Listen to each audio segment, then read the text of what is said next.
Δυνατά πάμε. Καλησπέρα, Focus 103,6. Πριν λαλήσει το μαύρο πρόβατο με τον Αλέξανδρο Τσίγκο. Και να πω την αλήθεια, αυτό που σκεφτόμουν πριν ξεκινήσει η εκπομπή, όπως άκουγα τις ειδήσεις, δεν θέλω να είμαι μέρος αυτού που λέγεται ανθρωπότητα 2.0, ανθρωπότητα 3.0. Ελπίζω να με συναισθάνεστε. Λέγαμε λοιπόν χθες ότι, και θα συνεχίσουμε σήμερα, λέγαμε χθες πώς διαμορφώνεται η συμπεριφορά μας. Φέραμε κάποια παραδείγματα, ας πούμε, ότι παράδειγμα για την BMW, την BMW δηλαδή, τη Z3, που ήταν στο αμάξι του Golden Eye και που αυτή η σύντομη εμφάνιση αλλά τεράστιο marketing, James Bond Edition, μέσω του Neyman Marcus, με χιλιάδες προπαραγγελίες. Να πεις εντάξει, οκ, ποιος αγόρασε? Ωραία, ποιος αγόρασε? Αλλά ας πούμε να πάμε στην μπανάνα, την Τσικίτα, το jingle, το τραγουδάκι που δίδασκε στους Αμερικανούς πώς να οριμάζουν και να τρώνε τις μπανάνες, και ακουγόταν έως και 376 φορές την ημέρα. United Fruits, η εταιρεία των Allen Dulles, Guatemala, πραξικοπήματα, ανατροπές δημοκρατικών κυβερνήσεων για να γίνει η μπανάνα αμερικάνικη με η γουατελαμάζικη μπανάνα. Και έτσι ένα εξωτικό απικιακό φρούτο βαφτίστηκε καθημερινό με την ίδια μηχανική του Μπερνέις, που έτσι μάθαμε να τρώμε τις μπανάνες. Το Ρούντολφ, το ταρανδάκι, Ρούντολφ το ελαφάκι, αυτό εδώ, που ήταν η διέξοδος ενός καταστήματος με παιδικά παιχνίδια, που έστελνε καρτούλες και έφτιαξε τελικά μια δική της κάρτα για να μπορέσει να αποφύγει το κόστος. Και έτσι ο Ρούντολφ μοιάζει να είναι τόσο αρχαίος όσο και ο Άγιος Βασίλης, που αυτός ο Άγιος Βασίλης πάλι δημιούργημα της Coca-Cola στο 1933, αν δεν κάνω λάθος. Γιατί μέχρι τότε η Coca-Cola πινόταν μόνο το καλοκαίρι ως αναψυκτικό. Πού να την πιεις το χειμώνα? Έτσι επιβλήθηκε όμως να την πίνεις Coca-Cola όλο το χρόνο. Ή το Diamonds Are Forever, το μονόπετρο περιμένετε, κυρίες μου και κύριοι. Δεσποινίδες, σαν επιβεβαίωση του μεγάλου έρωτα, το οποίο επίσης είναι ένα παράγωγο των De Beers, της μεγάλης ανακάλυψης των πλούσιων κοιτασμάτων της Αλρόσα, τα διαμάντια, για να διοχετευτούν στην αγορά και να γίνουν καθημερινή συνήθεια. Πάμε για σέλες, πάμε για τρέλες στις Σέιχελες της Πολίνας, φτιάχτηκε για να υποστηριχθεί και αυξήθηκαν όντως, πήγε από 200 επιβάτες 3.000. Είναι ατελείωτη, θα λέγαμε, όλη αυτός ο τεράστιος κατάλογος της Sony Xperia, της Sony Xperia, της Samsung, της Nokia, των σαπουνόπερων, των De Beers, των De Beers Ιαπωνίας, το Perrier, καμπάνια που βάθησε το νερό, στάτους, υγεία, ευρωπαϊκή κομψότητα ανώτερο από τη βρύση, και πουλήθηκε δυσπιστία προς το δημόσιο δίκτυο, ιδιωτικοποίηση του κοινού αγαθού δια της μυολογίας χωρίς να αγγίζουν τον αγωγό. Και έχει το κλερό. Το πότε αποφάσισαν ότι το λαρδί πρέπει να το έχει στο πρωινό, πλούσιο. Είναι ατελείωτα. Διαμόρφωσαν λοιπόν τους χαρακτήρες μας, τους ανθρώπους μας, τις επιθυμίες μας. Για να είμαστε έτσι ξεκάθαροι. Η νέα εξουσία όμως δεν λέει πάκουσε, όχι, σου λέει γίνε λίγο εαυτός σου, γίνε ο εαυτός σου, ρε παιδί μου, αφού πρώτα σου έχει κατασκευάσει τον εαυτό. Και ο παλιότερος ολοκληρωτισμός που βασιζόταν στο φόβο, ο νέος βασίζεται στην απόλαυση, στην επανάληψη, στον εθισμό και την ελευθερία μέσα σε ένα προκαθορισμένο πλαίσιο, όπως είναι, ας πούμε, για παράδειγμα, να μπαίνεις στο Facebook ή στα κοινωνικά μέσα τα υπόλοιπα, όπου η ελευθερία σου κάνει βόλτα μέσα στο όριο που σου θέτουν οι όροι των κοινωνικών μέσων, δηλαδή των ιδιωτικών εταιριών που έχουν ιδιωτικοποιήσει τον δημόσιο λόγο, Και χθες λοιπόν ξεκινήσαμε από κάτι φαινομενικά απλό, αλλά τρομακτικό. Ερώτημα, είμαστε αυτό που νομίζουμε ή είμαστε, ας το πούμε, αυτό που μας έμαθαν να είμαστε? Πριν φτάσουμε στο ορεινόκερο είδαμε ότι η επιθυμία δεν είναι κάτι αυθόρμητο. Κατασκευάζεται, βαφτίζεται, επαναλαμβάνεται και κάποια στιγμή επιστρέφει στον άνθρωπο σαν να ήταν δική του. Τα παραδείγματα που δώσαμε με τα αεροπλάνα για τις Σεϊχέλες, τα διαμάντια, τον Ρούντολφ, τα αστέρια της Μισελέν, βαφτίστηκε από το λογιστήριο ενός εργοστασίου ελαστικών. Το Guinness Record. Το Guinness Record φτιάχτηκε από την πύρα Guinness. Ναι, για να μετρήσουν ποιος θα πιει τις πιο πολλές μπύρες στις παμπ της Σκωτίας. Λοιπόν, είναι αποδείξεις ότι το φαντασιακό του ανθρώπου κατασκευάζεται, δυστυχώς. Και αν μπορεί να κατασκευαστεί λοιπόν η επιθυμία, πολύ απλά μπορεί να κατασκευαστεί και η ταυτότητα. Και αν μπορούν να σου μάθουν τι θέλεις, μπορούν να σου μάθουν και το ποιος είσαι. Και αν μπορούν να σου φυτέψουν ένα γούστο, μπορούν να σου φυτέψουν και μια ολόκληρη εικόνα του εαυτού σου, πώς τον βλέπεις στον καθρέφτη. Και εκεί μπήκε ο ορεινόκερος του Ιωνέσκο χθες, στο έργο που σε μια ολόκληρη επαρχιακή πόλη της Γαλλίας μεταμορφώνει το ένας μετά τον άλλον σε ειρηνόκερο. Στην αρχή το φαινόμενο φαίνεται τερατώδες για τους περισσότερους, γιατί ακόμα ειρηνόκεροι είναι λίγοι. Ξαφνικά είσαι δηλαδή στην πλατεία, ας πούμε, εκεί της περιοχής σου και ξαφνικά βλέπεις ένα ειρηνόκερο να περπατάει. Θα το κουβεντιάσεις, λες τι έγινε, παιδιά.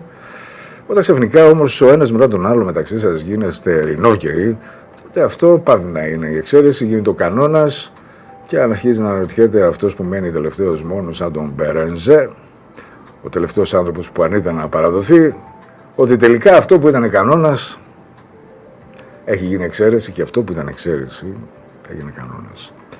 Στον 20ο αιώνα ο ειρηνόκερος ήταν η αλληγορία της μαζικοποίησης. Του ναζισμού, του σταλινισμού, του ολοκληρωτισμού, της αγέλης, του μαοϊσμού. Ο άνθρωπος χανόταν μέσα στη μάζα.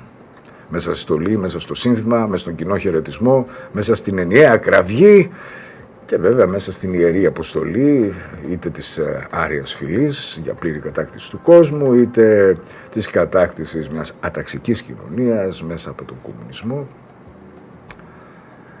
Εμείς όμως είπαμε ότι σήμερα έχει συμβεί μια, και το αποδείξαμε, μια ύπουλη αναστροφή, αντιστροφή. Ο σύγχρονος άνθρωπος δεν μεταμορφώνεται σε ειρηνόκερο επειδή πρόκειται να γίνει μέλος μιας αγέλης. Όχι, μεταμορφώνεται σε ειρηνόκερο επειδή γίνεται μέλος ατομικοποιημένο μιας κοινωνίας που πάβει να είναι κοινωνία και γίνεται μια ακοινωνία.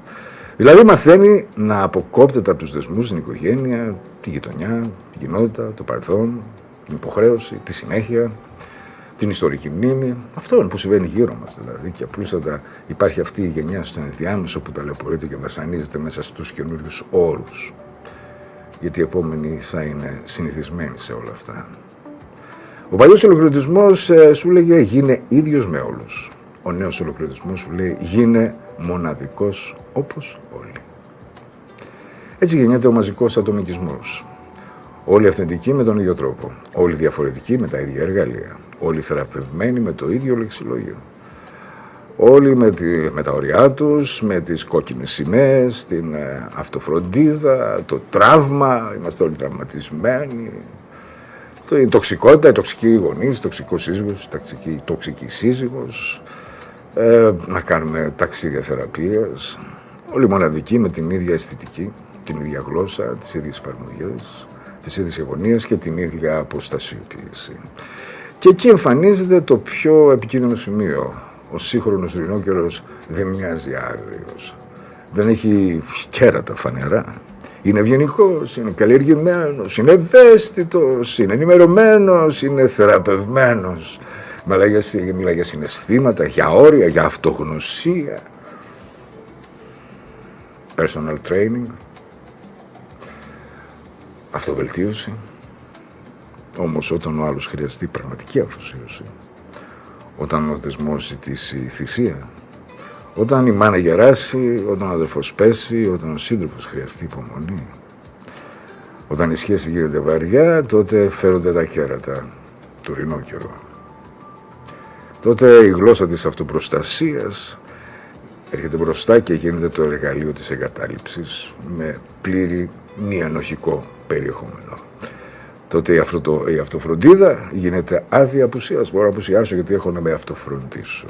Τότε η αυτονομία γίνεται αδυναμία αγάπης. Είμαι αυτόνομος, είσαι αυτόνομη. Τότε το βάζω όρια, γίνεται το ευγενικό όνομα του φεύγω. Πάω μέχρι το περίπτωμα για τσιγάρα. Χθες λοιπόν φτάσαμε μέχρι εδώ. Ο σύγχρονος Ρενόκυρος δεν είναι το ζώο μιας αγέλης. Είναι το άτομο της μοναξιάς. Δεν χάνει τον εαυτό του μέσα στη μάζα, χάνει τους άλλους μέσα στην εξατομικευσή του. Δεν γίνεται ίδιος με τους άλλους επειδή ανήκει σε μια κοινότητα, γίνεται ίδιος με τους άλλους επειδή όλοι έχουν μάθει να μην ανήκουν πουθενά. Και σήμερα συνεχίζουμε από αυτό στο πιο σκοτεινό σημείο αυτής της μετάλλαξης, το σαδιστικό παράδοξο μιας κοινωνίας που σου ζητά να ενταχθείς, για να σε δεχθεί όμως απαιτεί να μην συνδέεσαι με κανέναν. Έχουμε και λέμε. Πριν χρησιμοποιήσουμε τη λέξη ολοκληρωτισμός, πρέπει να σταθούμε λίγο στην ίδια τη λέξη και δώστε βάση σε αυτά που θα πω. Αν θέλετε βεβαίως. Διότι και αυτή όπως τόσες λέξεις του πολιτικού λεξιλογίου μας παραδόθηκε ήδη περιορισμένη και μεταλλαγμένη. Μας δόθηκε με τέτοιο τρόπο, ώστε να δείχνει πάντα προς ορισμένες ιστορικές μορφές εξουσίας και ποτέ προς τις δικές μας μορφές εξουσίας. Αυτές που έχουμε εδώ στη Δύση. Μας μάθανε, ας πούμε, λοιπόν, για παράδειγμα, ότι ο ολοκληρωτισμός να μας φαίνει στο μυαλό το Χίτλερ, το Στάλιν, το Μουσολίνι, το Μάο, τα στρατόπεδα, μυστική αστυνομία, την κομματική νεολαία, την κρατική λογοκρισία, τις παρελάσεις, τον μονοκομματικό κράτος, τον φόβο. Και βεβαίως όλα αυτά αζητητή είναι ολοκληρωτισμός. Μια ομοία ματηρή και απροκάλυπτη μορφή του, αλλά η παγίδα ακριβώς βρίσκεται εδώ, φίλες και φίλοι μου. Αν ο ολοκληρωτισμός ταυτιστεί μόνο με αυτά τα καθεστώτα, τότε η αστική δημοκρατία της Δύσης βγαίνει αθώα από την αίθουσα. Βέβαια, γιατί χρειάζεται μια δημοκρατία ένα κοσμητικό επίθετο, αστική. Αλλά, για να δούμε παρακάτω. Ο ολοκληρωτισμός γίνεται κάτι που συμβαίνει κάπου αλλού δηλαδή. Στο Βερολίνο του Χίτλερ, στη Μόσχα του Στάλιν, στο Πεκίνο του Μάο, στις δικτατορίες, στα καθεστώτα που δεν μοιάζουν με τα δικά μας, στην Τουρκία του Ερντογάν, στην Κορέα του Κιμ Ιλ Σουν, στη Ρωσία του Πούτιν. Ποτέ στο εμπορικό κέντρο, στα μολ, ποτέ στην τηλεόραση, ποτέ στο πανεπιστήμιο, ποτέ στη διαφήμιση, ποτέ στην ψυχαγωγία, ποτέ στα smartphones. Ποτέ μέσα στην μαζική κουλτούρα, στη βιομηχανία παραγόμενη στην κουλτούρα για τους πολλούς, ποτέ μέσα στην ίδια την αστική δημοκρατία. Όχι, δεν υπάρχει ολοκληρωτισμός, παιδιά. Ας την πάρουμε τη λέξη όμως σοβαρά. Ο ολοκληρωτισμός δεν είναι μόνο το καθεστώς που καταλαμβάνει ολοκληρωτικά το κράτος. Είναι κάθε σύστημα που διεκδικεί το όλον της ανθρώπινης ζωής. Κάθε σύστημα που δεν αρκείται να κυβερνά τους νόμους, αλλά θέλει να κυβερνά τη γλώσσα, την επιθυμία, τη μνήμη, το σώμα, το χρόνο, τη φαντασία, την εργασία, τον έρωτα, την ίδια την εικόνα του εαυτού του και την ίδια την αίσθηση του πραγματικού. Και θα συμφωνήσετε βεβαίως, φίλοι και φίλοι, ότι άμα κοιτάξουμε τη λέξη ολοκληρωτισμός και δημοκρατία όπως μας την έχουν φορέσει και μας την έχουν πει και συνηθίσει, ξαφνικά η δημοκρατία αρχίζει και σκοτεινιάζει. Και εμφανίζεται από πίσω του η λέξη, ας πούμε, ολοκληρωτισμός. Η Χάνα Άρεντ, αυτή η Ισραηλινή Εβραία φιλόσοφος, που παρακολούθησε τη δίκη του Ναζί Άιχμαν και έγραψε τα υπέροχα βιβλία της, όταν ανέλυσε τον ολοκληρωτισμό, δεν είδε απλώς μια ολόκληρη δικτατορία. Το είδε σαν μια εξουσία που θέλει να αντικαταστήσει την πραγματικότητα με μια ιδεολογική λογική. Μήπως δεν συμβαίνει αυτό εδώ στις μέρες μας? Να χωρέσει τον κόσμο ολόκληρο μέσα σε ένα νόμο. Π.χ. το νόμο της φυλής, το νόμο της τάξης, το νόμο της ιστορικής αναγκαιότητας. Ξεχνάτε ότι η Γερμανία πάλι ήρθε στα 2 χρόνια πιο μπροστά που έφτιαξε το σχέδιο για την ανάπτυξη του στρατού της. Η ιστορική αναγκαιότητα, ο ιστορικός ρόλος της Νέας Γερμανίας. Αυτό δεν είναι του 39. για το 22-23. Αυτό λοιπόν είναι το κρίσιμο. Ο ολοκληρωτισμός δεν είναι μόνο όταν σου απαγορεύουν να μιλήσεις. Είναι και όταν σου έχουν διαμορφώσει εκ των προτέρων τις λέξεις με τις οποίες μπορείς να μιλήσεις. Δεν είναι μόνο όταν σου απαγορεύουν να επιθυμήσεις. Είναι όταν και σου έχουν οργανώσει εκ των προτέρων το πεδίο των επιθυμιών σου. Δεν είναι μόνο όταν σε αναγκάζουν να υπακούσεις. Είναι και όταν σε κάνουν να πιστεύεις ότι η υπακοή σου είναι προσωπική επιλογή. Δείτε παραδείγματος χάρη τις σχέσεις μας με το ελληνικό κράτος. Το κράτος 2.0. Δεν μπορούμε να κάνουμε την παραμικρή πράξη χωρίς να περάσουμε μέσα από το τραπεζικό σύστημα. Είτε πληρωνόμαστε, είτε όχι, θα πληρώσουμε. Και οι νέοι άνθρωποι και οι μεγάλοι με χαρά χρησιμοποιούν την καρτούλα τους. Αδυνατόν να σκεφτούν ότι αυτό είναι μια επιβολή που κάνει την τράπεζα συνεταιρό σου. Στο αμυστά σου, ρε παιδί μου, πώς τα έλεγε αυτή η παλιά Ελληνίδα ηθοποιός. Και εδώ αρχίζει λοιπόν ο ολοκληρωτισμός της αστικής δημοκρατίας. Όχι ως στρατικό καθεστώς. Όχι ως μονοκομματικό κράτος. Διπολισμό έχουμε. Όχι ως αστυνομική δικτατορία. Αλλά ως μαζική κουλτούρα. Τι είναι η μαζική κουλτούρα? Δηλαδή η βιομηχανικά παραγόμενη κουλτούρα της τηλεόρασης, του κινηματογράφου, της μουσικής, της διαφήμισης, της μόδας, της ψυχαγωγίας, των κοινωνικών δικτύων, των πλατφόρμων. Ένα σύστημα μέσα από το οποίο η αστική δημοκρατία παράγει ομοιομορφία χωρίς να την ονομάζει ομοιομορφία. Η σχολή της Φραγκφούρτης με τον Αντόρνο και τον Χόρκεχάιμερ το ονόμασε βιομηχανία, πολιτιστική βιομηχανία ή βιομηχανία της κουλτούρας, βιομηχανία του πολιτισμού. Δεν εννοούσαν απλώς ότι η κουλτούρα, ο πολιτισμός πουλιέται. Εννοούσαν ότι ο πολιτισμός παράγεται βιομηχανικά, τυποποιημένα, σαν προϊόν. Η ψυχαγωγία δεν είναι αθώα ανάπαυση από την εργασία. Είναι η συνέχεια της εργασιακής πειθαρχίας μέσα στον ελεύθερο χρόνο. Ο άνθρωπος γυρίζει από το εργοστάσιο, από το γραφείο, από την υπηρεσία και μπαίνει σε ένα άλλο εργοστάσιο. Στο εργοστάσιο των εικόνων, των τραγουδιών, των σειρών, των προτύπων, των επιθυμιών, της ενυδατικής κρέμας των πλαστικών επεμβάσεων. Ο Μαρκούζε στο μονοδιάστατο άνθρωπο μίλησε για τις ψευδείς ανάγκες, όπως και ο Κένεθ Καλμπρέιθ. Ψευδείς όχι επειδή ο άνθρωπος δεν τις νιώθει. Τις νιώθει. Τις περασπίζεται. Θυμώνει αν του πεις ότι δεν είναι δικές του. Ακριβώς και εκεί βρίσκεται και η επιτυχία τους. Είναι ανάγκες που εγκαθίστανται μέσα στον άνθρωπο από τα κοινωνικά και οικονομικά συμφέροντα και επιστρέφουν σε αυτόν σαν προσωπικές επιθυμίες. Είχαμε την επιθυμία του κινητού τηλεφώνου, αυτό το ρημάδι, πριν από 40 χρόνια. Όχι. Και έχω πει πολλές φορές τον ψυχαναγκασμό που έχει ο καθένας μας. Ότι όταν θα πάρω εγώ εσένα και εσύ εμένα και εσύ τον άλλον, ο άλλος εσύ εγώ, είμαστε υποχρεωμένοι να το απαντήσουμε. Και αν δεν το απαντήσουμε νιώθουμε δυσάρεστα, ενοχικά. Ναι, ψυχαναγκασμός. Η νέα σκλαβιά. Που δεν την είναι σκλαβιά, στην ελευθερία, γιατί την κουβαλάς την μπάλα, ας πούμε, όπου γουστάρεις, όπου πας παραλία. Wow, η μπάλα είναι εδώ. Πας στο κρεβάτι να κοιμηθείς, χοπ, το βάζεις δίπλα σου. Η μπάλα είναι εδώ. Είσαι δεν είναι μια μπάλα. Ο παλιός δεσμοφύλακας σου έλεγε μην επιθυμείς κάτι. Ο νέος δεσμοφύλακας σου λέει επιθύμησε περισσότερο, παιδί μου. Και έχει οργανώσει ήδη το πεδίο των επιθυμιών σου. Και εδώ πρέπει να προσθέσουμε κάτι κρίσιμο. Η μαζική κουλτούρα δεν είναι μόνο βιομηχανία εικόνων. Είναι βασικά βιομηχανία απόλαυσης. Και ακόμα βαθύτερα είναι βιομηχανία ευθυσμού. Ο άνθρωπος έχει μια εγγενή αδυναμία. Επαναλαμβάνει αυτό που τον ευχαριστεί. Επιστρέφει σε ό,τι του δίνει μικρή ανακούφιση, μικρή διέγερση, μικρή επιβεβαίωση, μικρή φυγή από το βάρος της ζωής, γιατί η ζωή είναι ένα βάρος όταν έχει να συναντήσει τη θνητότητα. Μεγάλο βάρος. Αυτό δεν είναι ηθικό ελάττωμα.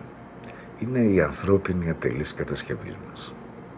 Το σώμα και ο ψυχισμός αναζητούν την επανάληψη της απόλαυσης για να ξεχάσουμε, για παράδειγμα, τη θνητότητα ή τις ενοχές μας. Εκεί ακριβώς έχει στηθεί ένα ολόκληρο σύστημα κυριαρχίας αυτό, στο δυτικό κόσμο. Ένα ολοκληρωτικό σύστημα κυριαρχίας. Και ο παλιός λέγαμε ολοκληρωτισμός βασιζόταν στο φόβο. Ο νέος λοιπόν βασίζεται στην απόλαυση. Και ο παλιός έλεγε θα υπακούσεις γιατί φοβάσαι.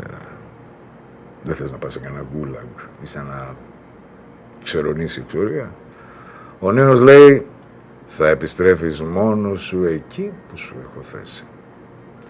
Αυτό είναι ο ναρκοκαπιταλισμός που έχουν πολλές φορές, όχι μόνο τα ναρκωτικά με τη στενή έννοια, αλλά κάθε μορφή οικονομίας που μετατρέπει την ανθρώπινη αδυναμία, την ανθρώπινη πληγή, την ανθρώπινη ανία, την ανθρώπινη μοναξιά σε επαναλαμβανόμενη κατανάλωση.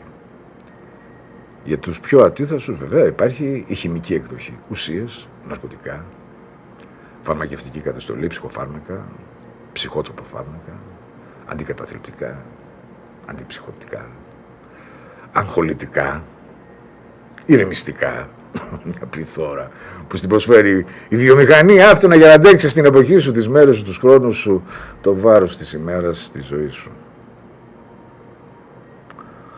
Εκεί που ο άνθρωπος δεν προσαρμόζεται λοιπόν εύκολα, το σύστημα έχει πάντα ένα καλό τρόπο να στον κατεβάσει στο διαχειρίσιμο επίπεδο. Γιατί όλα αυτά είναι θέμα διαχείρισης. Δεν μπορώ να διαχειριστώ το πρόβλημά μου. Γιατί δεν μπορώ να προσαρμοστώ στους όρους τους. Και όταν προσαρμοστώ στους όρους, νιώθω ότι χάνω τον εαυτό μου. Όταν χάνω τον εαυτό μου, χρειάζομαι κάτι για να με κρατήσει μέσα στην ημέρα και να ξαναμπορέσω να πάω στη δουλειά μου και να λειτουργήσω κάπως με κάποιους όρους απέναντι με τους διπλανούς μου, στο ελάχιστο βαθμό της επικοινωνίας που έχω μαζί τους. Έτσι, να τον ηρεμήσει με όλα αυτά, να τον μουδιάσει, να τον κάνει λειτουργικό. Είναι και η τελευταία διαφήμιση του Εθνικού Συστήματος Υγείας. Ψυχική υγεία. Σας κάνουμε λειτουργικούς.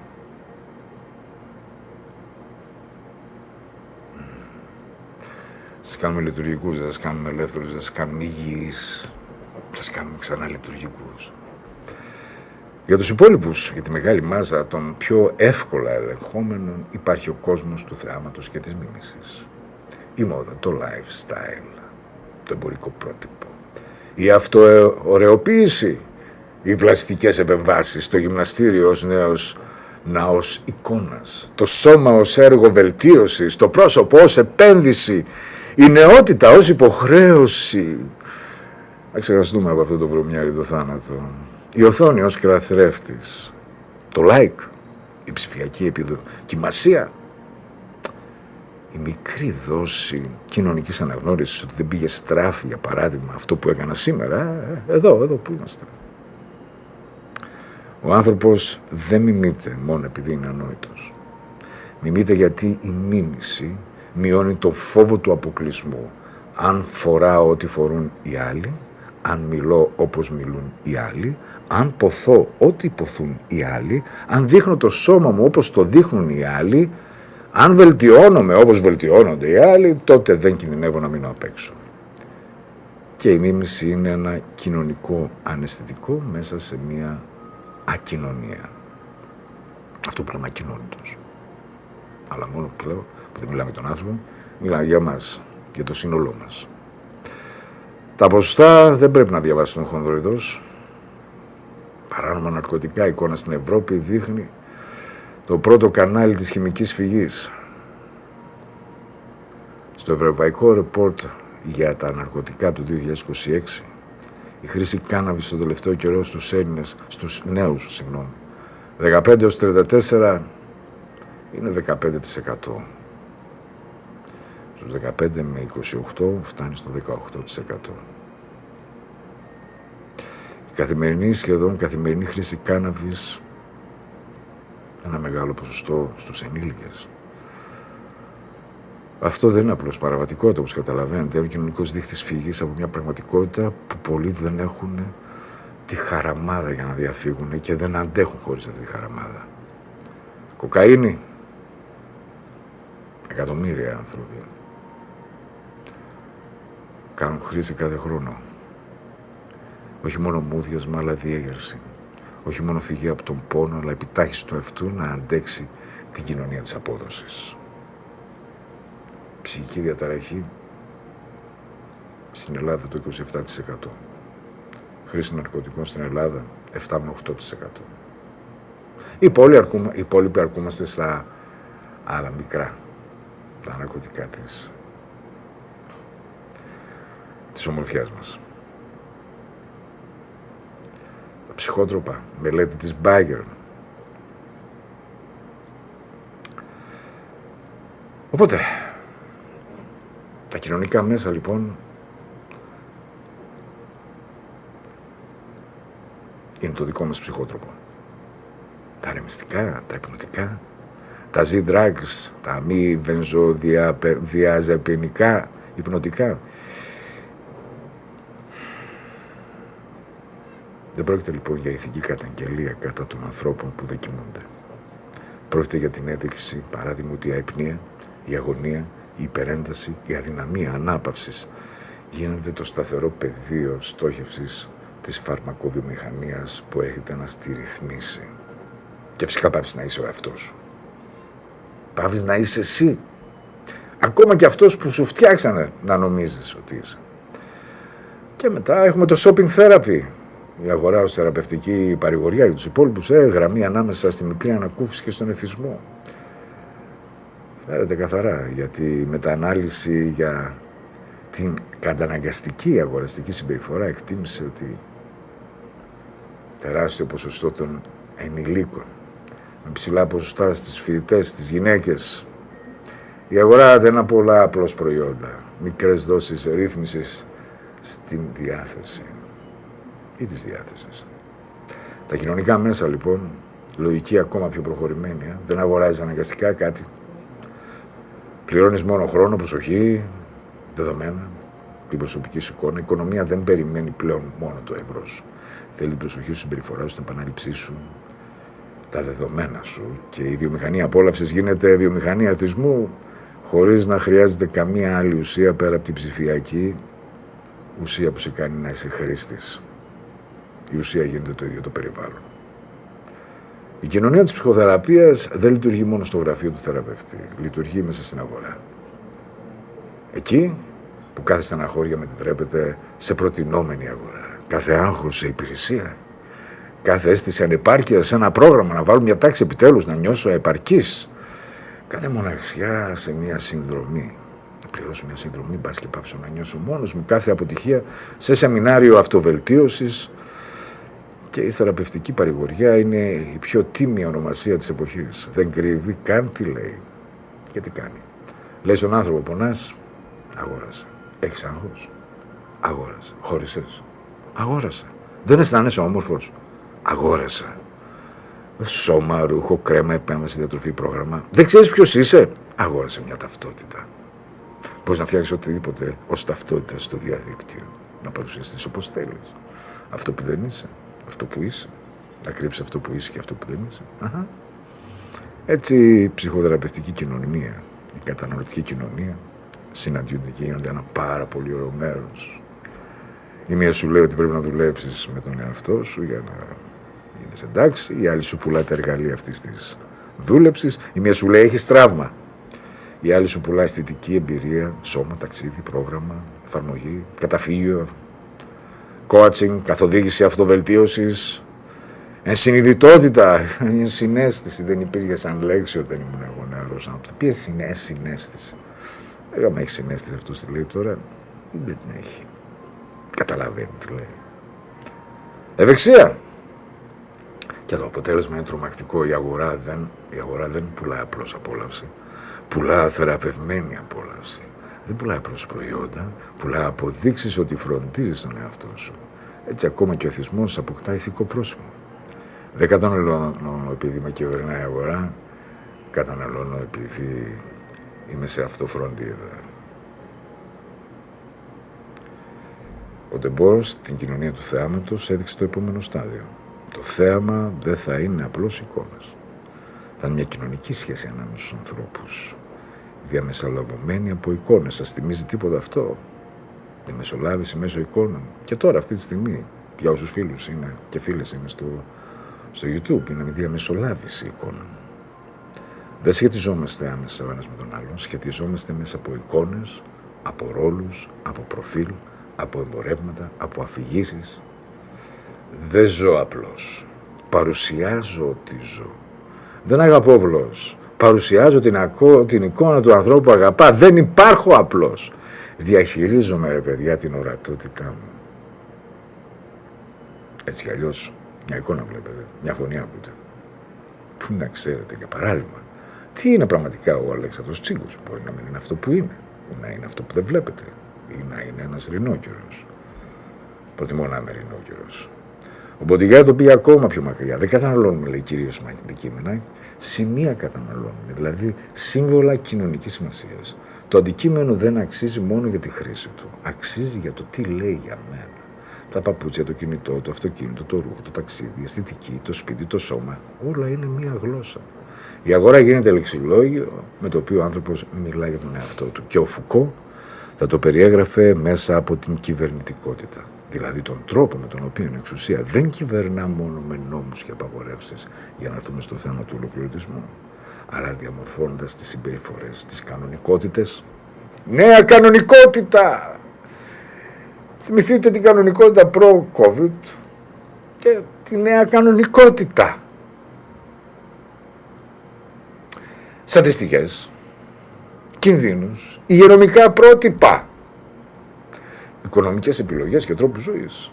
Αυτά λέει ότι κάνει η κυβερνητικότητα, η εξουσία. Και σκεφτείτε πόσο από την εξουσία έχει εφαρμοστεί μέσα στην καθημερινή μας τη ζωή, σε αυτά που συζητάμε. Η εξουσία λοιπόν δεν στέκει απέναντί σου, ούτε ακριβώς πάνω σου. Μπαίνει μέσα στον τρόπο που αυτοκυβερνάζει. Ο Ζακ Ελίλ, μιλώντας για την προπαγάνδα δηλαδή την οργανωμένη διαμόρφωση των στάσεων και των συμπεριφορών, ακούστε τι σας λέει ένας ρινόκερος, επέμενε ότι η σύγχρονη προπαγάνδα δεν είναι μονοκρατική, αφήσα, κάτι χονδρόιδες, ένα ψέμα, είναι περιβάλλον, ο ρυθμός της πόλης, η διαφήμιση, η εκπαίδευση, η τεχνική οργάνωση της ζωής, η δισιογραφία, η ψυχαγωγία. Η προπαγάνδα πετυχαίνει όταν δεν τη βλέπεις ως προπαγάνδα, αλλά ως το φυσικό αέρα της εποχής. Και ο Μπιούγκ-Τζουλ Χάν το ονομάζει αυτό που λέγαμε χθες, ψυχοπολιτική. Δηλαδή εξουσία που δεν ελέγχει πρώτα το σώμα, αλλά την ψυχή, την επιθυμία και την εικόνα. Την εικόνα, την αυτοεικόνα. Η σημερινή εξουσία δεν λέει τόσο οφείλεις. Λέει μπορείς. Μπορείς να γίνεις καλύτερος. Μπορείς να εξελιχθείς. Μπορείς να θεραπευτείς. Μπορείς να γίνεις μια καλύτερη εκδοχή του εαυτού σου. Έτσι η ελευθερία μετατρέπεται σε μια αυτοεκμετάλλευση. Και ο άνθρωπος γίνεται αφεντικό και εργάτης του εαυτού του, καταργώντας το αφεντικό και την κυριότητα του εαυτού. Και η Ζούμποφ, σε αυτό το υπέροχο βιβλίο «Καπιταλισμός επιτήρησης», μας δείχνει το τελευταίο στάδιο. Δεν αρκεί πια να διαμορφωθεί η επιθυμία. Πρέπει να μετρηθεί. Δηλαδή, να προβλεφθεί, να πουληθεί το συμπεριφορικό πλεόνασμα, δηλαδή τα δεδομένα της συμπεριφοράς μας, που περισσεύουν από τη χρήση μιας υπηρεσίας και μετατρέπονται σε πρώτη ύλη πρόβλεψης. Και γίνεται αυτός ο νέος χρυσός στα δεδομένα. Κάθε κλικ, κάθε παύση, κάθε αναζήτηση, κάθε φόβος και κάθε αδυναμία, κάθε επιθυμία μετατρέπεται σε δεδομένο και το δεδομένο γίνεται πρόβλεψη για να προβλέψουν πού θα πάω εγώ μετά που θα φύγω από το σταθμό, θα πάω στο σπίτι μου βεβαίως. Και η πρόβλεψη γίνεται αγορά, γιατί μπορεί να θέλω να σταματήσω να πάρω ένα σάντουιτς για παράδειγμα. Και η αγορά γίνεται παρέμβαση στη μελλοντική σου συμπεριφορά. Θα τον κάνουμε να μην το θέλει αυτό και να συναντάει τον Κώστα του Τσίδη κάθε φορά. Γυρίσαμε πίσω στην εκπομπή, αγαπητές φίλοι και φίλοι. Κάνουμε έτσι ένα ρεζούμ αυτό που είπαμε στο προηγούμενο μισάωρο. Δεν ήταν απλώς παραδείγματα διαφήμισης, μάρκετινγκ, κινηματογράφου, κατανοητικής κουλτούρας. Δεν τα είπαμε για να χαμογελάσουμε την εξυπνάδα των διαφημιστών και με την αφέλεια των ανθρώπων. Τα είπαμε για ένα πάρα πολύ σοβαρό λόγο. Για να δούμε ότι ο άνθρωπος δεν αγοράζει μόνο προϊόντα, αγοράζει εικόνα, αγοράζει ρόλους, επιβάλλεται με αυτόν τον τρόπο να αγοράζει τρόπους να επιθυμεί, τρόπους που να φαντάζεται τον εαυτό του. Και από τη στιγμή που το καταλαβαίνουμε, δεν μπορούμε να μιλάμε πια για μια αθώα ελευθερία επιλογής. Και αυτή είναι η ψευδέση που μας δίνει αυτός ο ολοκληρωτισμός της δημοκρατίας των αστών. Διότι το κρίσιμο ερώτημα δεν είναι μόνο ότι επιλέγω, είναι ποιος μου το έμαθε, ποιος μου έστειλε το σκηνικό, μέσα από το οποίο εγώ νομίζω ότι είμαι ελεύθερος. Και τώρα θα περάσουμε στο δεύτερο μέρος. Έτσι, στο σκληρό θα έλεγα μέρος. Να μου πεις τώρα θα είναι σκληρό. Δυστυχώς δεν τελείωσε το rock and roll ή το hard rock ή το heavy metal ή δεν ξέρω τι. Έτσι. Σήμερα λοιπόν αυτή η βιομηχανία έχει ολοκληρωθεί μέσω των κοινωνικών μέσων. Τα κοινωνικά μέσα δεν είναι απλώς χώροι έκφρασης. Είναι χώροι ορισμένης, περιορισμένης έκφρασης. Σου δίνουν την ελευθερία της, την αίσθηση δηλαδή. Έτσι, λοιπόν, έχεις την αίσθηση ελευθερίας, μέσα σε ένα πλαίσιο του οποίου τα όρια δεν τα έχεις ορίσει εσύ. Αυτή είναι η ετερονομία του Καστοριάδη που το λέμε πολλές φορές, καθορισμένη από την τέχνοφεουδαρχία και όχι από το παλιό κράτος. Το κράτος δεν μπορεί να περιορίσει το φουμπού. Τι ακριβώς θα κάνει? Δηλαδή, η ιδιωτικοποίηση της κοινωνικής μας επαφής, δηλαδή, όλα ιδιωτικοποιούνται σήμερα. Μπορείς να μιλήσεις, αλλά μέσα σε φόρμες. Μπορείς να εμφανιστείς, αλλά μέσα σε συγκεκριμένα πρότυπα. Μπορείς να διαφωνήσεις μόνο σε επιτρεπτές γλώσσες. Μπορείς να είσαι μοναδικός, αλλά μέσα στα καλούπια αναγνωρισιμότητας που σου δίνει η πλατφόρμα. Η ελευθερία σου είναι λοιπόν ελευθερία εντός πλαισίου, ελευθερία δηλαδή σε ένα κλουβί. Όπως ένα καναρίνι τυβίζει ελεύθερα μέσα στο κλουβάκι του, φτάνει να του δίνουμε φαγητό και νεράκι. Και εδώ πρέπει να ξαναδούμε μια από τις πιο ύπολες φάσεις της νεότερης πολιτικής ηθικής. Η ελευθερία, λέει, η ελευθερία μου, σταματά εκεί που αρχίζει η ελευθερία του άλλου. Ποιος δεν το έχει ακούσει, ποιος δεν το έχει πει, ποιος δεν το έχει επαναλάβει. Ακούγεται και δίκαιο. Ακούγεται πολιτισμένο. Κρύβει όμως μέσα στην ουσία την αποξένωση. Φαντάζεται την ελευθερία σαν ιδιοκτησία δύο χωριστών ατόμων. Ιδιοκτησία.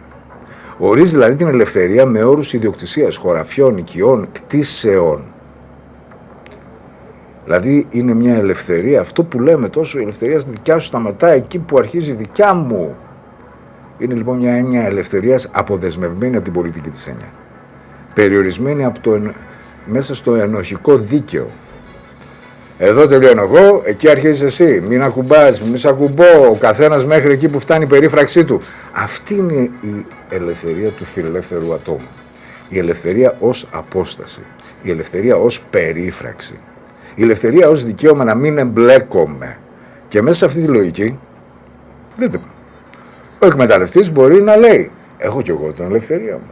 Η ελευθερία μου να επενδύω, να αγοράζω, να απολύω, να εκμεταλλεύομαι, να τιμολογώ, να μετατρέπω τον άλλον σε κόστος και σταματά, δείτε, εκεί που αρχίζει η δική του. Μόνο που ο άλλος ήδη είναι στριμωγμένος μέσα στις συνθήκες που εγώ ελέγχω.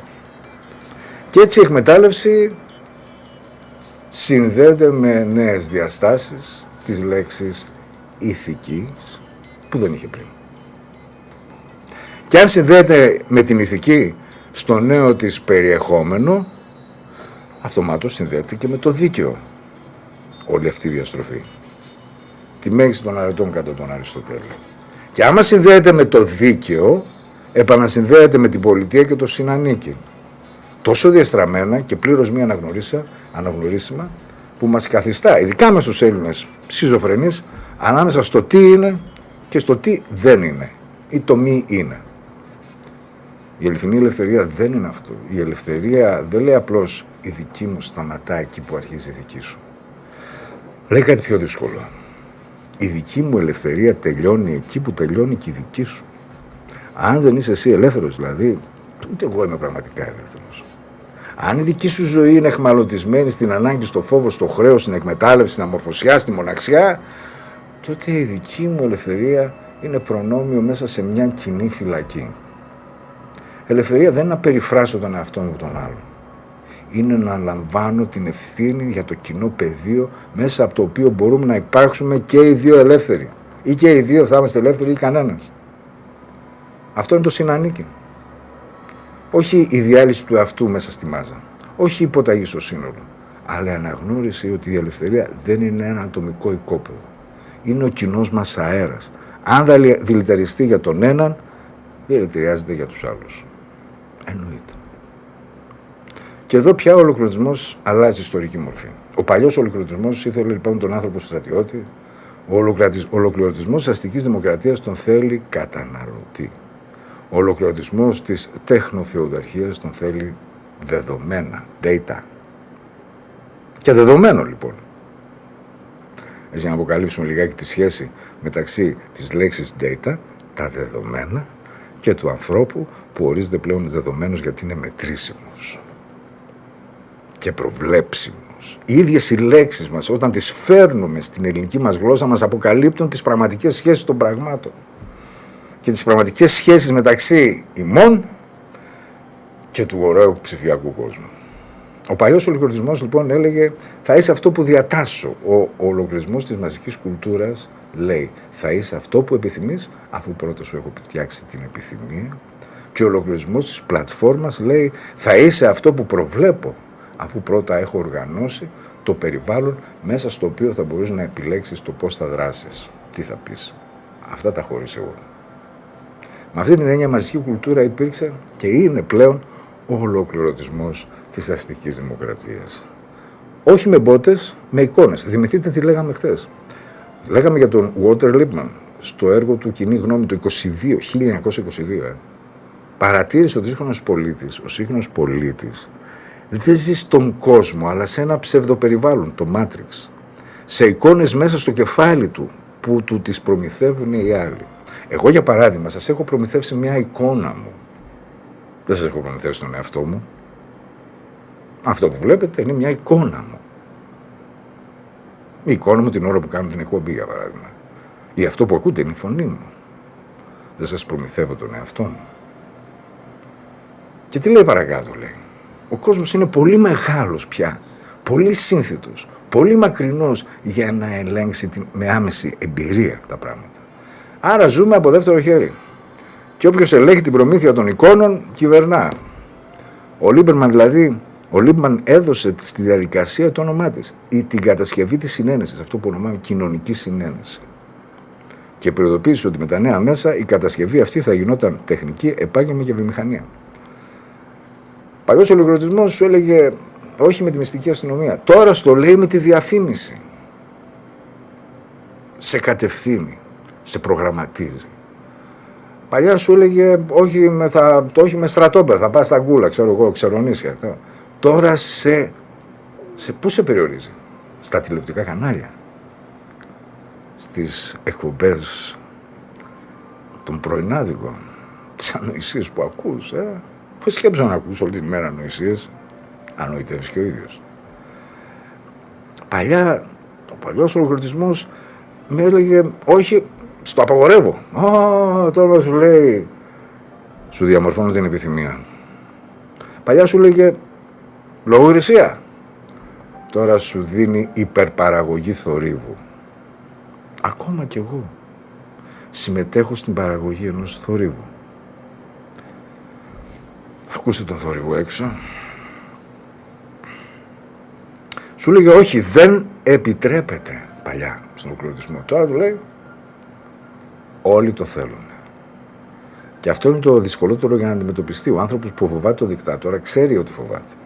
Ο άνθρωπος που στέκεται απέναντι στην αστυνομία ξέρει ότι υπάρχει εξουσία απέναντί, τον πάρει, τον συλλάβει, τον μπουζουριάζει, δεν ξέρω τι. Ο άνθρωπος όμως που λατρεύει την εικόνα που του έδωσαν, που μιλά με τις λέξεις που του μοίρασαν, που υπερασπίζεται την επιθυμία που του κατασκεύασαν, που τις λέξεις που χρησιμοποιεί τις διαμόρφωσαν και τις επαναδιαμόρφωσαν σε βαθμό που να μην τις αναγνωρίζουν. Δηλαδή, ας πούμε, κάποτε, όταν ήμουν εγώ νεαρός δηλαδή, εάν βλέπαμε κάποιον άνδρα να χασουκίζει μία γυναίκα ή δύο ανθρώπους να έρχονται στα χέρια και ένας δυνατός να βαράει τον άλλον, δεν το θεωρούσαμε κάτι φυσιολογικό. Δεν σκεφτόμασταν, ή ανάποδα, μια γυναίκα να χαστούκίζει έναν άντρα. Δεν σκεφτόμασταν, μπορεί να έχει ένα δίκιο, μπορεί να δει ότι αυτή η σκηνή βίας μπορεί να είναι αποτέλεσμα κάποιου δίκαιου πράγματος. Όχι.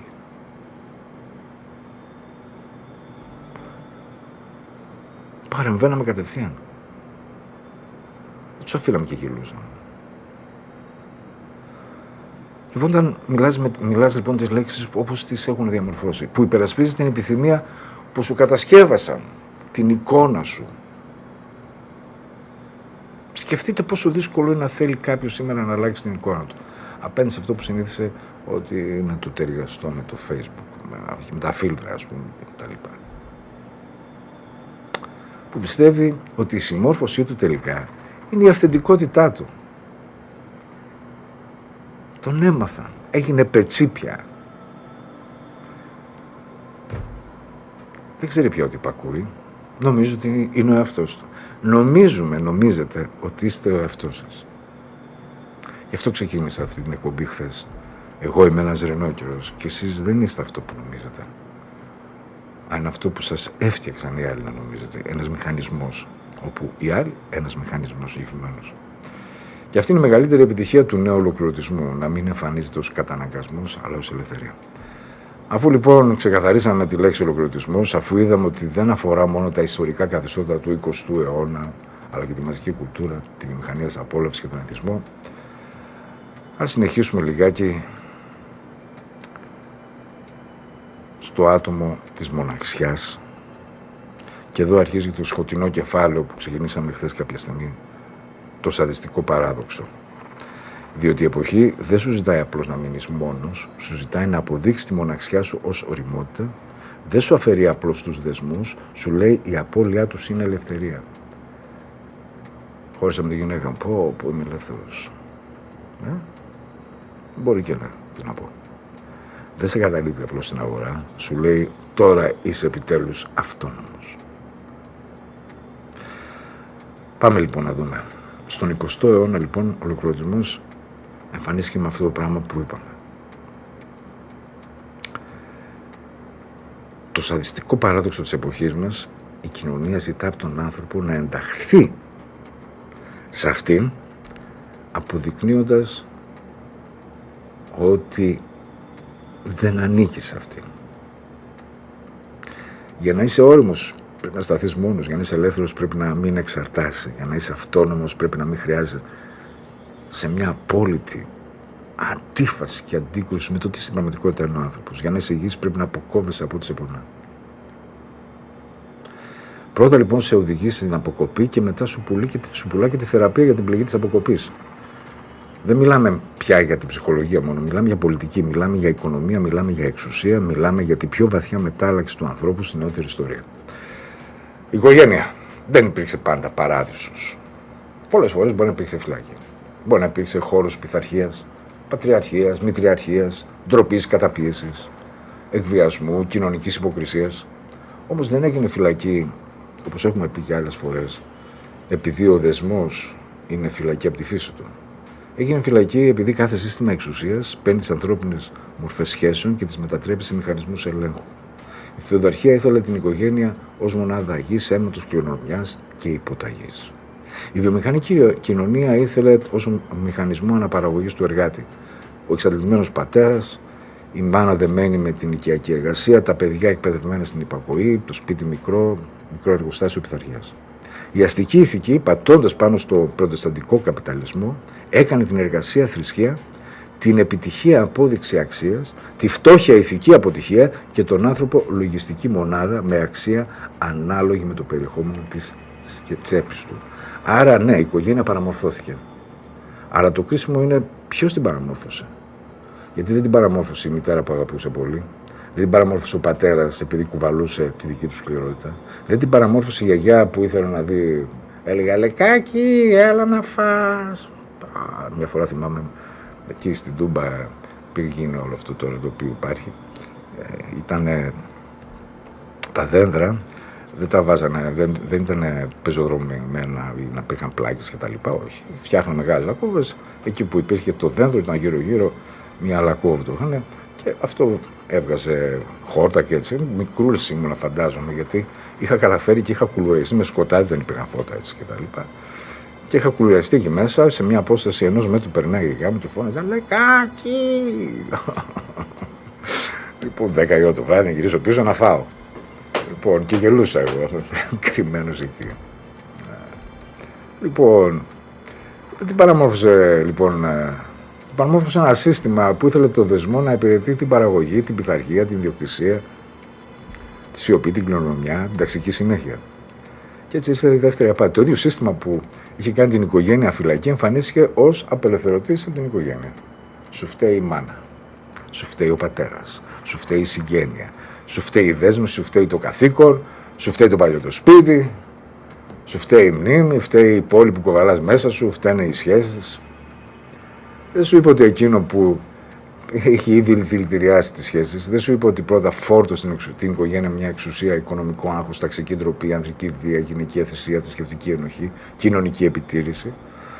Δεν σου είπε ότι δεν γκρεμίζει τη φυλακή.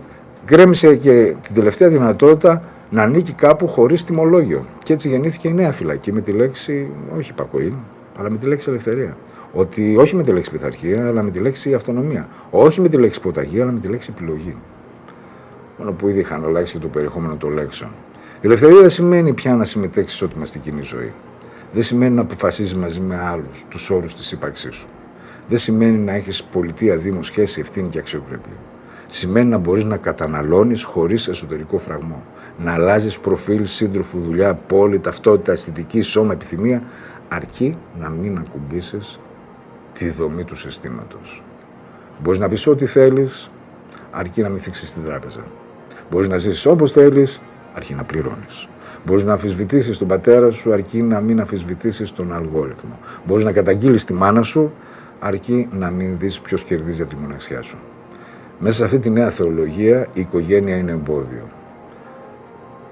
Είναι επειδή ήταν η πρώτη κοινή μας γη, το πρώτο κοινό αγαθό, η πρώτη οικονομία αμοιβαιότητας. Η μάνα κρατά ένα παιδί χωρίς τιμολόγιο. Ο αδελφός επισκευάζει μια βρύση χωρίς απόδειξη. Η γιαγιά μαγειρεύει χωρίς πλατφόρμα. Ο ξάδερφος φιλοξενεί χωρίς Airbnb. Ο πατέρας δανείζει χωρίς τόκο. Το χωριό δίνει λάδι χωρίς ΦΠΑ. Η σχέση παράγει αξία που δεν περνά από την αγορά. Αυτό δεν μπορεί να ανεχθεί και αυτό έχει μετασχηματίσει αυτή η μεταμοντέρνα οικονομία, δημοκρατία, κοινωνία ακοινωνίας. Για κάθε φροντίδα που δεν τιμολογείται είναι χαμένη αγορά. Και κάθε οικογενειακή αλληλεγγύη είναι η υπηρεσία που δεν θα πουληθεί.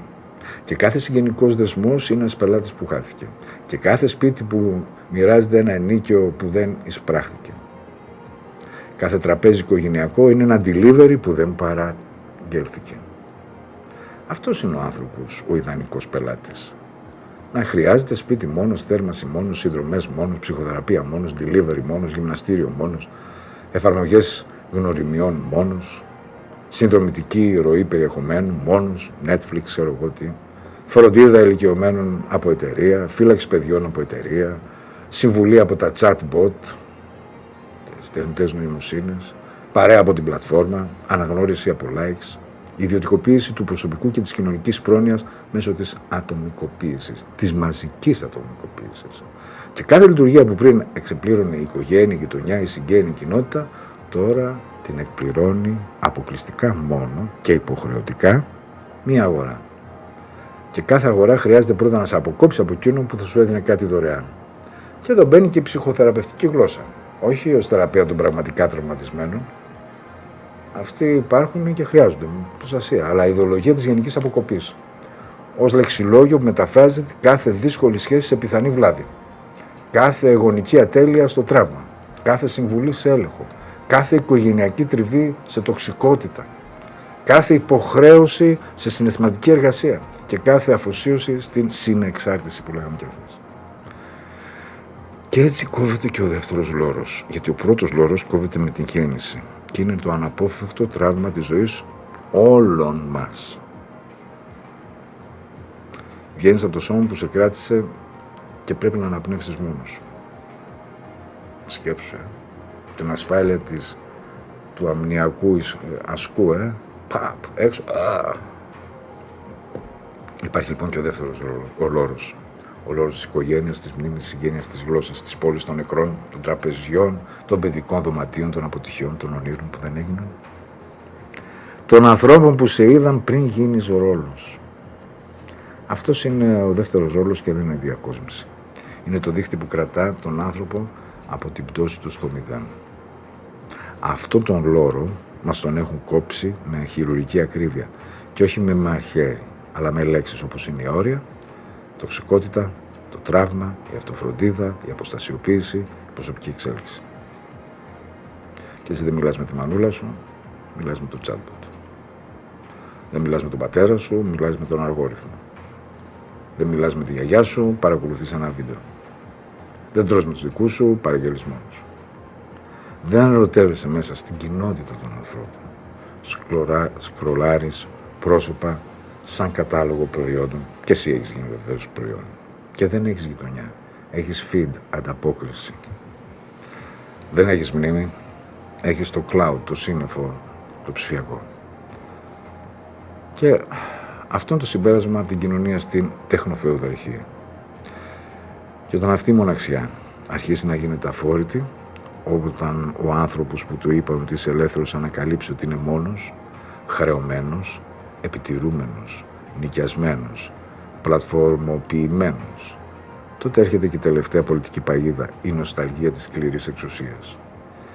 Γιατί οι άνθρωποι κοινωνικά πλέον αμόρφωτοι, η κοινωνική μόρφωση δεν την παίρνει στο πανεπιστήμιο. Το παίρνει σε συνάφεση, στη συζήτηση, στην επαφή, την ανθρώπινη, την άμεση, αυτή που υπήρχε κάποτε συναντιόμασταν. Τα τραπεζάκια όξο του Σαββόπουλου. Απογοητευμένοι από μια δημοκρατία που δεν είναι δημοκρατία, αρχίζουν να σκέφτονται ότι ίσως μια δικτατορία να είναι καλύτερη. Και όχι επειδή έγιναν ξαφνικά φασίστες, αλλά επειδή η κοινωνική τους μόρφωση έχει καταρρεύσει, επειδή δεν βλέπουν, δεν υπάρχει ο Δήμος. Ο Δήμος είναι τα σκουπίδια. Δεν υπάρχει κοινότητα. Δεν υπάρχει πολιτική πράξη. Έμαθαν μόνο να επιλέγουν προϊόντα, ταυτότητες, θεραπείες και θυμός. Και όσοι είχαν μάθει μέσα από αυτήν την μετανεωτερικότητα, τη μεταδημοκρατία, τη μεταπολιτική, που σου αραδιάζουν περισπούδαστα ένα σωρό ανόητοι διανοούμενοι, εχθροί του ίδιου του λαού τους, θα τους πω εγώ, εχθροί της ρίζας και των γονιών τους των ίδιων, σε πείθουν λοιπόν πως έτσι είναι τα πράγματα. Και αυτό ακριβώς θέλει η νέα τεχνολογική θεοκρατία. Όχι πολίτες, απομονωμένα υποκείμενα που ζουν μόνο τους σε τάξη, ασφάλεια, επιτήρηση, ψηφιακή προστασία και έλεγχο. Θέλει ανθρώπους τόσο κουρασμένους από την ψηφιακή ελευθερία, ώστε να παραδώσουν με ανακούφιση το ότι τους έχει απομείνει η πνευματική ελευθερία. Έτσι μετασχηματίζεται και η Ευρώπη. Όχι η δημοκρατική πολιτεία των λαών, αλλά σε μια νέα Σοβιετία επιτήρησης, πιστοποιήσεων, ψηφιακής συμμόρφωσης, αλγοριθμικής διοίκησης, τραπεζικής εξάρτησης και ηθικής αστυνόμευσης. Όχι με κόκκινες σημαίες και πορτρέτα γενικών γραμματέων, αλλά με πίνακες ψηφιακής διαχείρισης. Με πράσινες ταξινομήσεις, με κώδικες δεοντολογίας, με ψηφιακές ταυτότητες, με παρακολούθηση συναλλαγών, με διαρκή αξιολόγηση συμπεριφοράς. Μια πλήρης σύνδεση με ένα κόστος μεταφρασμένο σε χρήμα που τα κάνει αδύνατα για τον απλό καθημερινό επιχειρηματία, τον έμπορο, ταξιτζή, το mini market. Και ο άνθρωπος μένει στη μέση. Έχοντας βγει από μια παλιά φυλακή της οικογένειας πειθαρχίας όπως τον πείσανε, μπαίνει σε μια νέα φυλακή του ατόμου πελάτη. Πρώτα του πήραν το δεσμό, τον έκαναν μηχανισμό ελέγχου, μετά του πήραν την απελευθέρωση, το κάναν αγορά, πρώτα του πήραν τον εαυτό του μέσω του υπακούει, μετά του είπαν αποκοπή για να ελευθερωθεί. Και στο τέλος ούτε ανήκει, ούτε ελευθερώθηκε. Έγινε ρινόκερος που έγινε άτομο. Όχι το θηρίο της αγέλης, αλλά το θηρίο της μοναξιάς. Και εκείνο που έλεγε ο Αριστοτέλης, ότι ο άνθρωπος που ζει έξω από την κοινότητα, στα βουνά και στα όρη και στα λαγκάδια, ή ζώο είναι ή άνθρωπος, ήρθε η ζούγκλα μιας ψυχρής τσιμεντένιας πόλης, τεμαχισμένη σε μικρές ιδιοκτησίες διαμερισμάτων, απομονωμένη από κάθε μορφή συλλογικότητας και συνανίκη, να το κάνει πραγματικότητα χωρίς να χρειαστεί να κάνουμε το παραμικρό βήμα έξω από την πόρτα του σπιτιού μας, του διαμερίσματός μας δηλαδή. Γιατί κακώς μιλάμε για σπίτια. Θα πρέπει να λέμε διαμερίσματα. Άλλο είναι το σπίτι. Ένα όν λοιπόν που δεν έχει πια ούτε χώριο, δεν έχει πόλη, δεν έχει οικογένεια, δεν έχει συλλογική μνήμη, δεν έχει κοινό τραπέζι. Άρα δεν έχει κοινό πόνο. Δεν υπάρχει κοινή υπόθεση. Έχουμε μόνο τον εαυτό μας. Και αυτόν τον εαυτόν που τελικά τον έχουν σχεδιάσει οι άλλοι. Αυτό είναι το πιο σαδιστικό επίδευμα της εποχής, να σου πάρει από τους ανθρώπους σου και να σου πει ότι σε ελευθέρωσε. Να σε αφήσει μόνο απέναντι στην αγορά και να σου πει ότι ευρύμασες. Να σου πουλήσει τη μοναξιά ως αυτονομία και να την κάνει και προϊόν. Και όταν γονατίσεις, να σε ρωτήσει με κατανόηση, τι τραύμα σου το ξύπνησε αυτό. Στην ψυχαναλυτική παράδοση, ο σαδισμός δεν είναι απλώς η ευχαρίστηση από τον πόνο του άλλου. Είναι μια πιο σύνθετη ψυχοδυναμική. Είναι η ευχαρίστηση από τη δημιουργία του αδιεξόδου, από την εγκατάσταση του άλλου σε μια συνθήκη όπου ό,τι κι αν θα επιλέξει θα υποφέρει. Δεν αφορά αποκλειστικά τον πόνο. Αφορά ένα διπλό δέσιμο.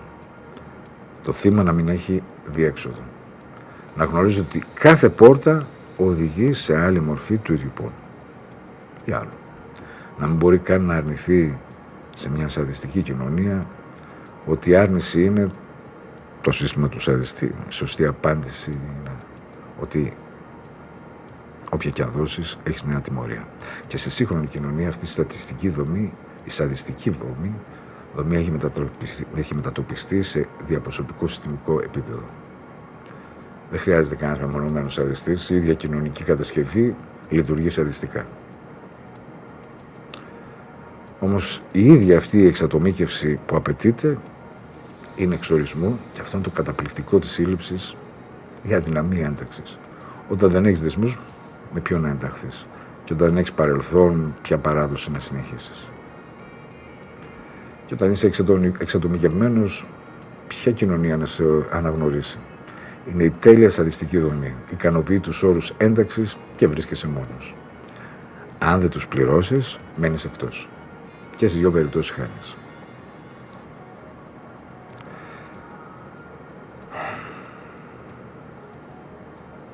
Φτάσα λοιπόν στο τέλειο σαδιστικό αποτέλεσμα. Ο σύγχρονος Έλληνας, ή Ευρωπαίος, ή Αμερικανός, Δυτικός γενικά, ζει μόνος. Δηλαδή είναι ολοκληρωτικά μέλος μιας ακοινωνίας. Όχι παρά τη μοναξιά του, αλλά λόγω της μοναξιάς του. Και δεν είναι τυχαίο ότι η μοναξιά πλέον εμφανίζεται ως μετρήσιμο κοινωνικό πρόβλημα, η δημιουργεί Υπουργείου Μοναξιάς. Είναι τεράστιο το ποσοστό των ανθρώπων που νιώθουν ότι είναι μόνοι. Η Ελλάδα του φωτός, ρε. Η Ελλάδα του καλαμπουριού, ρε. Η Ελλάδα του καφενείου, ρε. Και τι να κάνουμε που ήταν πράσινα, μπλε, ροζ, κόκκινα και τι άλλο. Είναι η χώρα με την υψηλότερη μοναξιά. Και το φαινόμενο δεν είναι η ιδιοτροπία ευαίσθητων ανθρώπων. Είναι η ίδια η κοινωνική υποδομή που παράγει το ψυχικό αποτέλεσμα. Η μοναξιά δεν τον βγάζει από την κοινωνία, είναι το εισιτήριο στην κοινωνία. Είναι το έγγραφο που τον κάνει να γνωρίσουμε αποδεκτό πλήρες μέλος.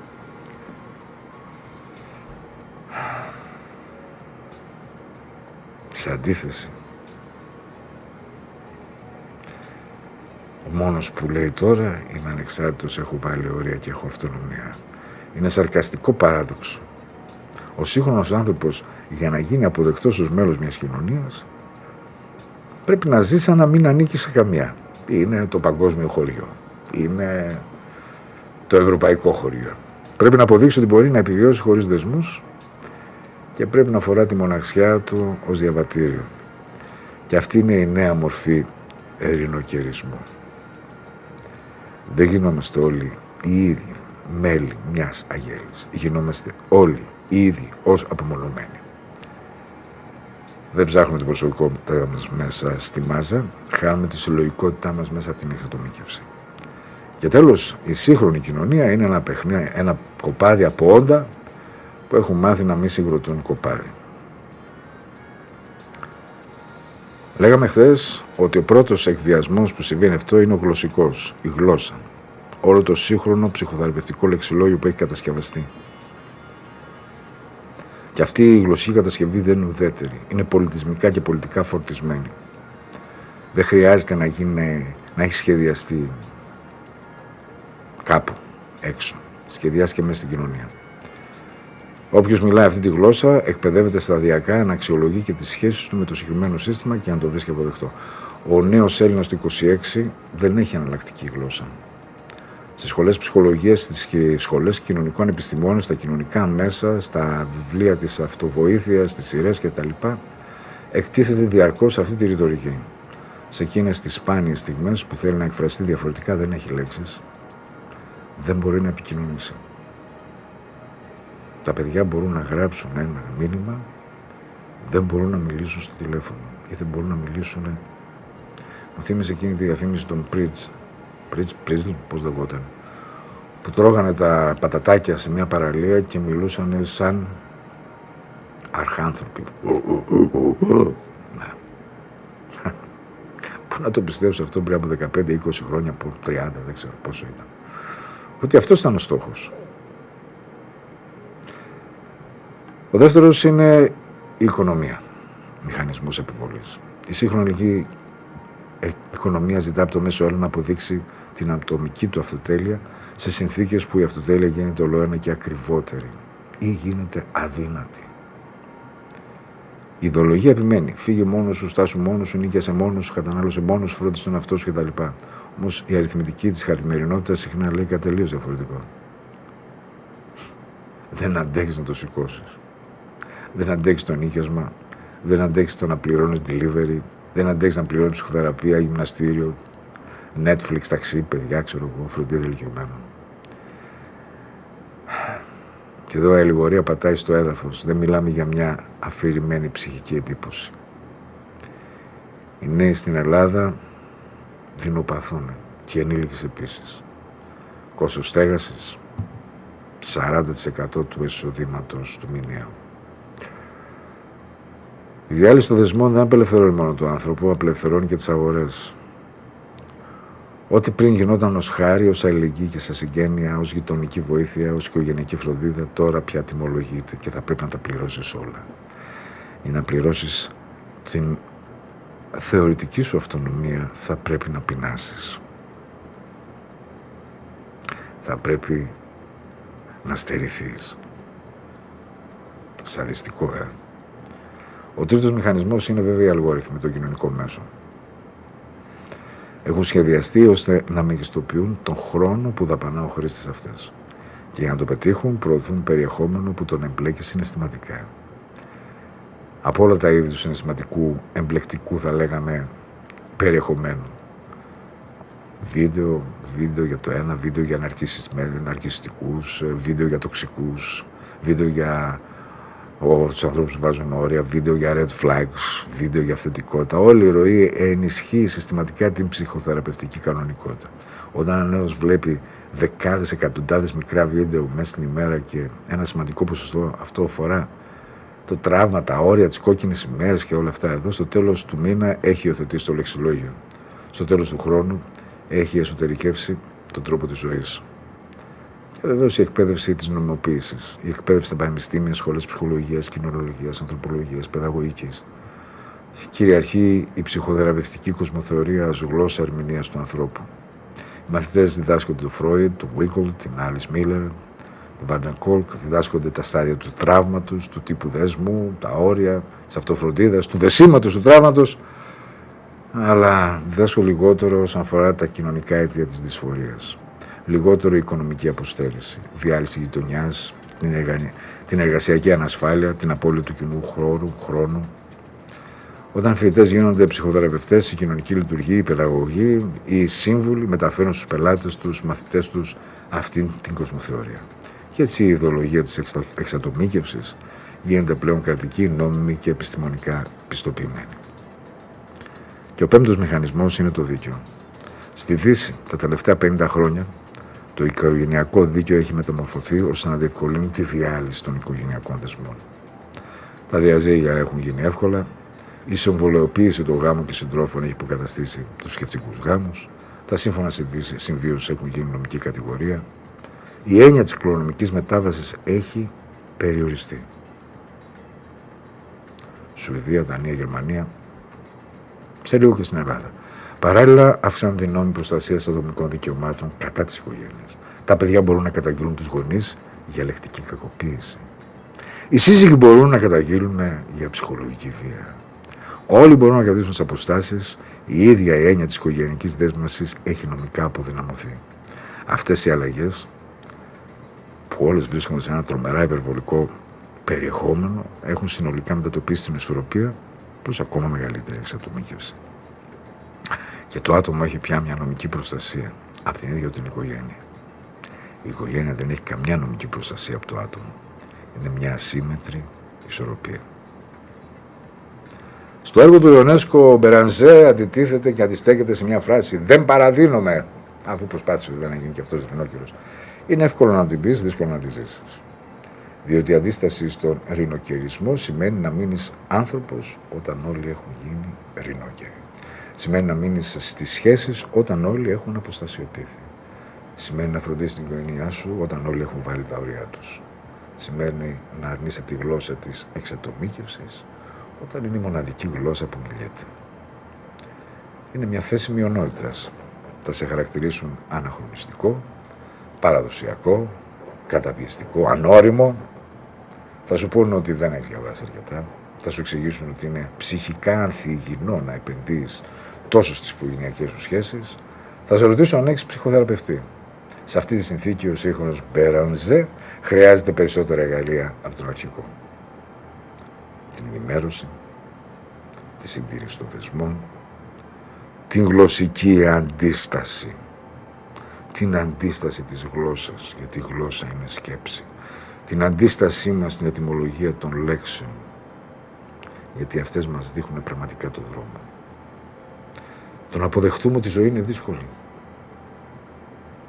Είναι εκ της φύσης της η ζωή μας δύσκολη, γεμάτη τραύματα.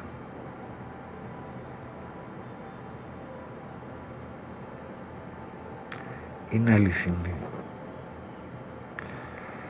Και βεβαίως να αναβρίσκεις, να αναζητάς για τους άλλους Μπερανζέδες.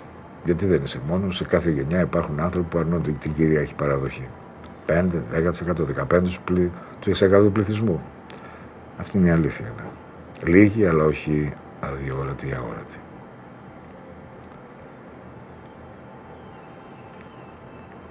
Αυτά. Και επιμένω. Είμαι ο ρινόκερος. Και δεν υπάρχει τίποτα ηρωικό, ούτε τίποτα τραγικό.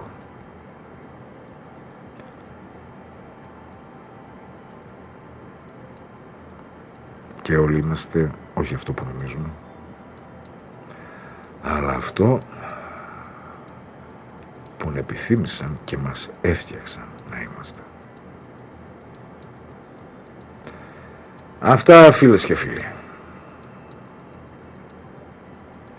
Σας ευχαριστώ όλους και όλους για που ήσασταν συντονισμένοι εδώ στη συχνότητα του Focus 103,6. Ευχαριστώ για όλους τους φίλες και τους φίλους εδώ στο YouTube, το Alex Τσίγκος, το Thrax, τη Μαρία, τη Μίλα, τον Παράδεισο, την Ιωάννα, τον Γιώργο,